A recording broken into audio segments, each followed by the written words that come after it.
everybody, it's EK from EK Gorman Designs, and I am coming in with a Craft Collabs blog hop. It is the Do-It-Yourself Christmas Gift Ideas Giveaway hop from Craft Collabs. With Christmas season nearing, and let's be honest, charging very quickly to us, we thought it'd be really fun to show you some fun do-it-yourself crafts that you can make for the holiday season, and you have an opportunity to win the 2 canvases that I'm making today. Sorry to say, but my crafts, these 2 canvases are only open to U.S. residents because of the weight of shipping them. To enter, please leave a comment by November 28th, and remember to see the description box for the next person participating in this hop. Keep watching to see what you could win from all the great and unique do-it-yourself gift ideas you can try for yourself. I started with some Bow Bunny Merry and Bright. It's paper, but it's that thick, really good thick print. It's not quite cardstock, it's more than paper. It's that really good quality stuff that we use on our cards because we can't help ourselves. And laid down some Liquid Tex Matte Medium. It is my favorite adhesive to do in a mixed media project. One, it's water soluble, so it cleans up nicely. Secondly, it does the job. It holds the paper, especially when you use it like it's the bread to a sandwich. If you put matte medium on both the bottom and the top, it seals in the paper and it lets other mediums glide right over the paper without ruining what you're trying to create here. So matte medium is a really great product. You can get it in giant bulk for reasonable prices, and it really goes a lot further than you think it does. So for this first canvas, you see I tore up I'm going to use the word cardstock for lack of a better word, the paper, the cardstock, the printed holiday paper. And I pulled out a little bit of white gesso to help push back just some of the color. And you see me scrape it with my palette knife and then use my brayer to really smooth it out and kind of push back the color. I want the texture of the paper, I want the color of the paper, but I don't want it to be the main focal. Now I'm adding some paint around again, pulling out my palette knife. And this is just this is just some, Delusions craft paint. So super simple to use, and I just kind of, for lack of a better word, spread it across the canvas. I now, with my finger, I'm just going to add a little bit of green, and you're noticing I'm drawing between the layers. That's because if you mix the red and the green, it turns brown, and what I don't want is it to turn brown. Now I'm taking back out the original paper that I used, and I'm creating some just badly cut triangles. The plan is to create a tree out of paper. See, I'm going to stack my triangles and make a little Christmas tree. And I've got 4 different papers, and I just went ahead and just kind of looked at them and realized that was a horribly cut piece of paper. And realized this tree might be a whole lot more fun if I just cut it on an angle. Finally, I realized the tree needed a trunk, and so I trimmed just a little rectangle, pulled out some soft matte gel from Golden. There's lots of different brands who make this. Because I paint large, fine pieces of art, I keep really good quality acrylic, light fast paint that is archival. I don't necessarily always need it for my crafting, but it's what I have on hand. And so, but there's soft matte gel for much cheaper prices than Golden if you don't own any. I went ahead and dried the matte gel to help get the tree permanently glued down, and realized I had corners peeling up, so just added a little bit more gel. Finished drying it, and yes, you can dry the gel. You have to be careful because you can bubble it if it's thick in an area, which sometimes is actually an incredible effect. I pulled out my Stabilo pen, and really what this is a water-soluble pen. I like it because it's black, and when it runs, it runs. If I were to take water to it, I could move that Stabilo pen all over the canvas. Now, I don't want that. What I do want to do is soften it out and kind of push back the paper a little bit. So I pulled out this really great pale gray color. It's called Elephant, for lack of a better term. And kind of softened those lines I drew and just gave the tree a little dimension. Now, I'm going to warn you, this canvas is going to get real ugly before it gets better. It is in the super ugly phase of creation. I knew I needed the tree to go a little bit more green, so I added some green paint. And then again, this is just that same green paint that I used, the Delusions craft paint that I used in the background. So I painted just a little bit of green and realized it was a little heavier than I wanted it. So I pulled out a baby wipe and let the baby wipe help me blend back what I was doing. Now it's time for some water-soluble medium. I pulled out my gelatos just because I have a bunch and I like using them. Added a little brown for the trunk and a highlight of lime green to one side because I want it to look like it's got depth and dimension. And by adding color to one side over, as opposed to the whole thing, it makes one side seem a little darker. Now, I told you this was going to get ugly before it got better. Here's where it gets ugly. First of all, my baby wipe was dirty, so my white paint that I'm trying to put around the tree turned green. Yeah, it happens. Clean baby wipes are cool. I tend not to clean my baby wipe as much as I want. And the background just seemed so busy. You can see me thinking about it. I'm like, well, maybe if I...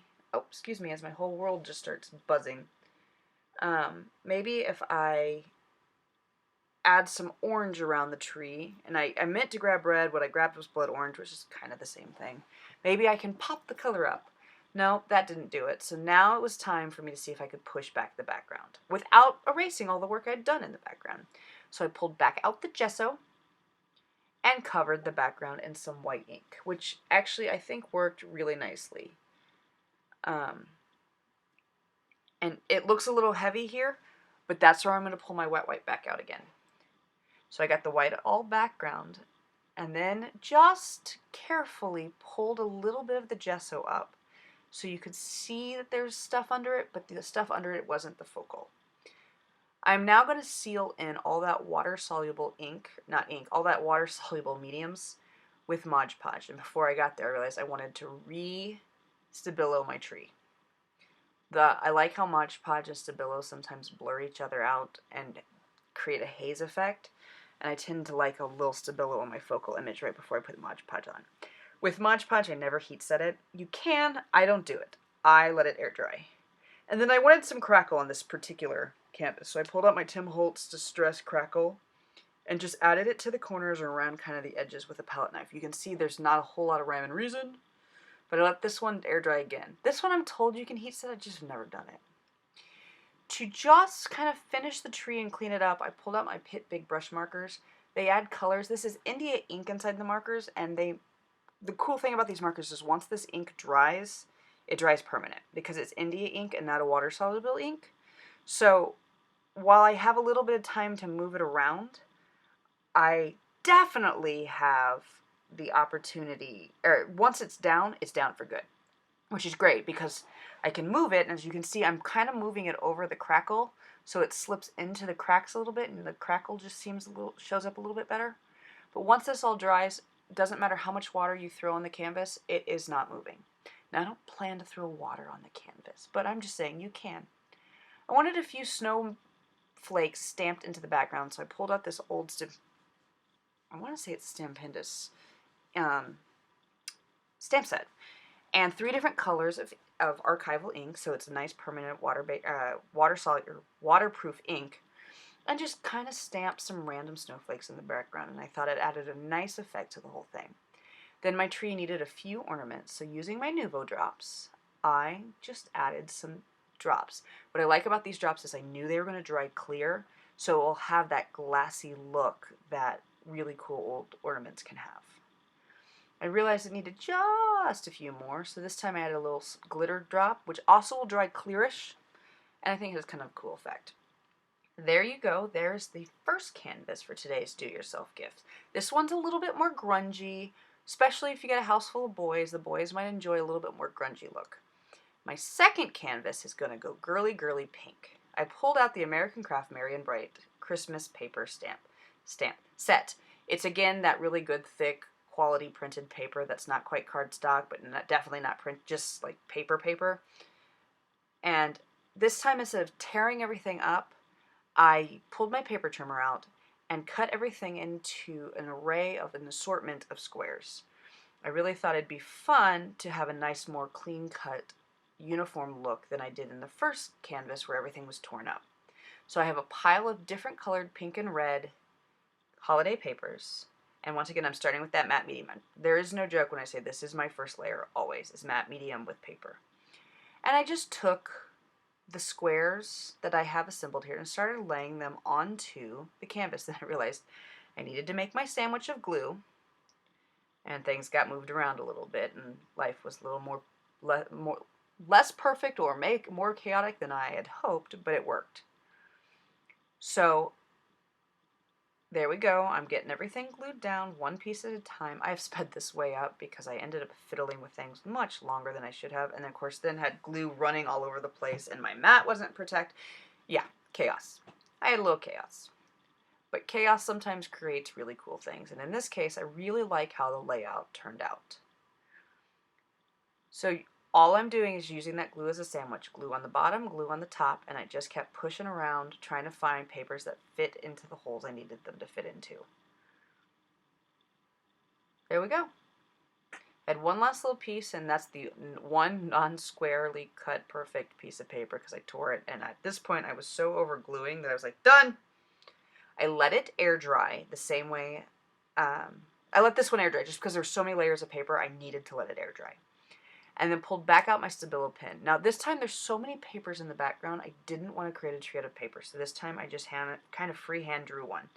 It is not the most elegant drawing in the world, but I make it work. I want to definitely push back the paper where the tree is, so you're not seeing the paper, but you're definitely having the texture still of all those different layered papers under it. And white gesso is a really great way to push back what you've got under. And here's where you can really see that Stabilo pencil move. All that gray under there creates some gray. I'm touching with the wet paint, the Stabilo, and I'm creating depth and dimension in the sides of the tree. Now, I, of course, didn't want a white tree. And while my gesso was still wet, I grabbed some distress paint in worn lipstick and just started literally painting in with nice even strokes the different layers of the tree. Here you can see all the cool layers of the paper underneath the tree, and I really like it. Again, I wanted to create just a bit of depth and dimension around the tree, so more in the center of the tree I added a darker layer of picked raspberry, and then some of the antique bronze, which has a really nice pink hue within it once you put it next to pink. So the antique bronze I layered as my third top layer, and you can see now the tree has some really cool depth and dimensions and layers in it.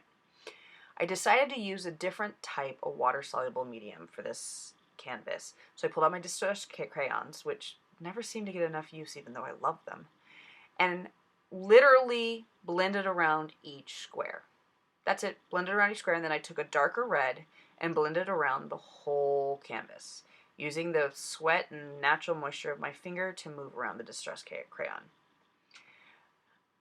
I tried to add some shadowing around the tree with the Victorian Velvet Distress Crayon, but it wasn't pushing back as much as I wanted. So I decided to push the paper back just, or at least the color in the paper back just a smidgen with some white gesso. So you're seeing me literally in the center of each block of paper push back some of that color with white gesso.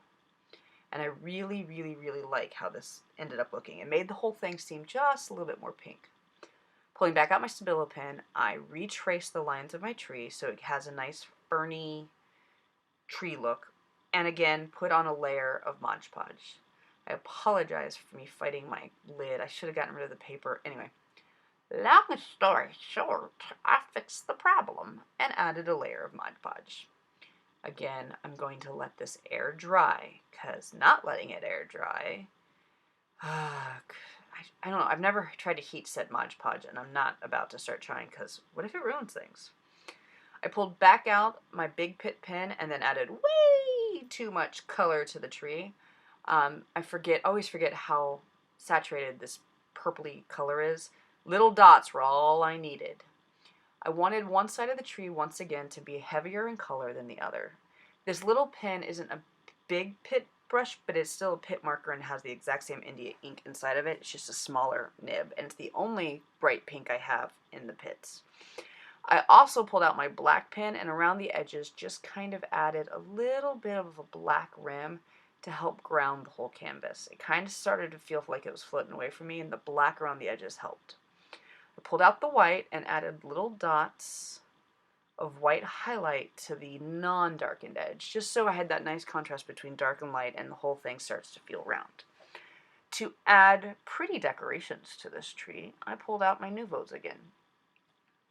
This time I just used 2 glittery Nuvo drops, both in different shades of pink. Now I could have just done drops again like I did the first time, but I decided I wanted to do some garland, and the moment I added garland, I lost the tree. So I pulled out the matte, and I think it's called Victorian matte, the Nuvo matte drops? Nuvo matte drops. And this is an Earl Grey, and I literally went over the edges of my tree in that Earl Grey. And I got it to pop up as well, and I really like it. And my second shade of pink, I added more ornaments. So in the end, I got this really girly looking tree. And yes, I dropped a stamp onto wet Nuvo. It happens. We're all not perfect. I used my knife to clean up the smudges and refixed it with just the wet. I wanted to add a sentiment to this frame because where the first one's really grungy, this one's a lot girlier. And I really thought, yeah, you get to now watch me try to figure out where to put the sentiment. I put it here, and then, I slid the whole thing. The great thing with acrylic and layers of paint is you have, not acrylic, archival and layers of paint is you have a moment to fix it. And here is the finished second canvas. Make sure you comment below and join all the other different places on the hops so that you have an opportunity to win these 2 canvases. Thanks for tuning in today, and let me know which one of the 2 canvases is your favorite. Is it the grungy or is it the girly pink? Until then, happy crafting, everybody.